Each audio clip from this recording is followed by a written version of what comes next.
Hi everybody, Radical Gardener. Well, today is D-Day for stuffing the cabbage. And these are the cabbages that I grew in the garden. The dark green are the ones that I grew, and there's lots of it. And then we got one extra cabbage just in case because we have 10 pounds of meat. So let me just show you what the process is. First we blanched it, a little past blanch, because you want the leaves to be soft. The only reason I even know any of this is because Emily, these are her hands. She said don't film her, so we're just showing her hands. Emily, who owns the wonderful Alcamo's incredible market in Dearborn, she's kind of walking me through this. So if this is thick, like here, we have one we haven't done yet. Here's one. So here's one that we bought at the store, and as you can see that this vein right here is pretty thick. So you cut that, like shave it, so that it's more pliable for rolling, right? And then we're cutting all the stems off. Excuse me. We're cutting all the stems off from my cabbage that I grew, because there were still a lot of stems, and here's the ones that we're still cleaning. So that's all been blanched, and they're like soft and pliable, and so we're going through and cleaning them. And Anissa, fabulous Anissa, she's daughter of Emily, a student of mine, extraordinary singer. She's helping. So this is a group effort. And here's the meat. And what do you put in the meat, Emily? Okay, so we're going to start with 3/4 pork. You want it to be a little bit on the fresh fatty. You want to put a little extra fat in it. Yeah, yeah. And then the other quarter part beef, a little bit more lean. Okay. So you start with that. And you add your salt, your pepper. You want to add a little bit of oil to your meat so it mixes well. Okay. Okay.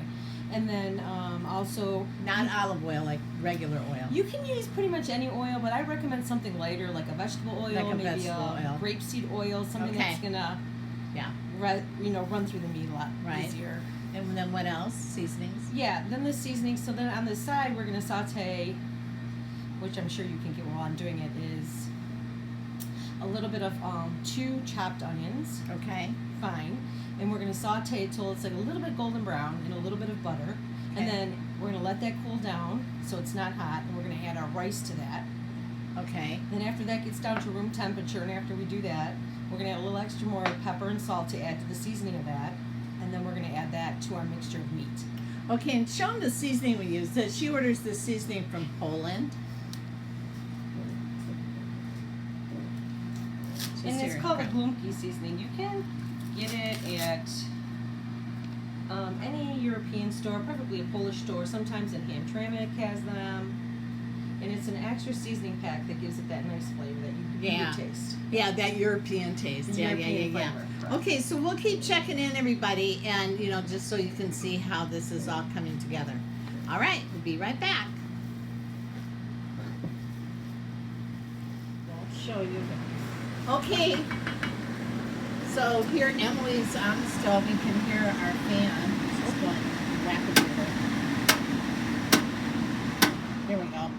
So anyways, you can see that she's mixed the sauteed onion with the rice, and then we have to let that cool down. Correct, right, because I sauteed the onions in pure butter, at least a stick of pure butter. Okay. And I sauteed two onions cut up, chopped finely.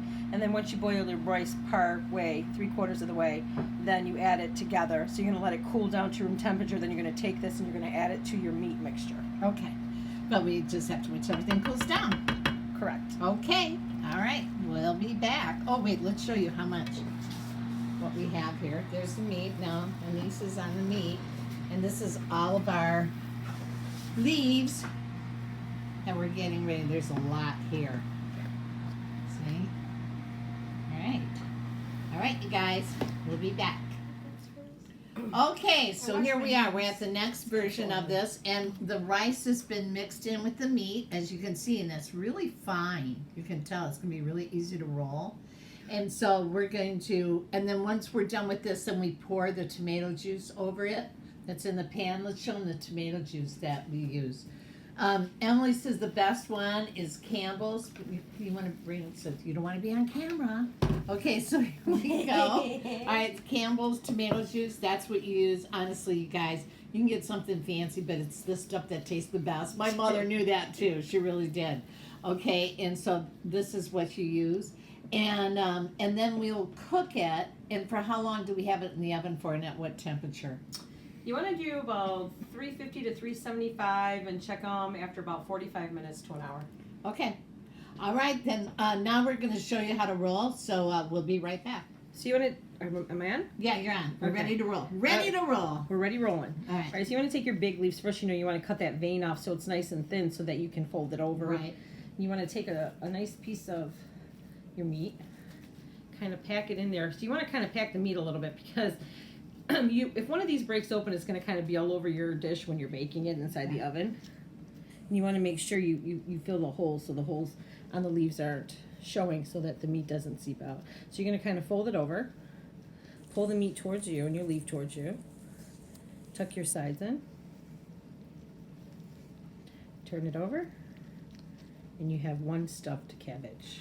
Yippee. Okay, so let's show them how, like with these leaves, the smaller leaves, how you can fold, like, use several leaves to make it so that these leaves don't go to waste. And what leaves you can't use, make cabbage soup, right? Absolutely, and especially with this meat, if you have leftover meat, you can always throw that in your cabbage soup. Oh, that's too, right.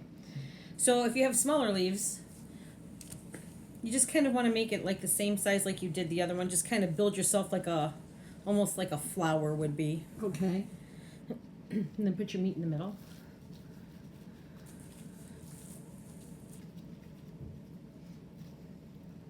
And you're going to do the same thing with these. Just like a nice little piece, and tuck your sides in. Make sure your meat's touching all of the leaves so that when you fold it over, it's going to stay tight in the And stick. pan. And stick in the pan. And you could probably, if you need to, maybe put another leaf around it if you need to. But it looks like you did that just fine. Yeah, you want to make sure you can use. You can use an extra leaf, absolutely. But if you pack them nice and tight in your dish when you're baking them, they're not going to move. They're fine. Okay. They're fine. Okay then. Be back. Hi everybody. Well, here we go. How beautiful does that look? And believe me, it was more them than me. I mean, rolling those damn cabbages. I do not have the knack for it, but I was getting it a little bit.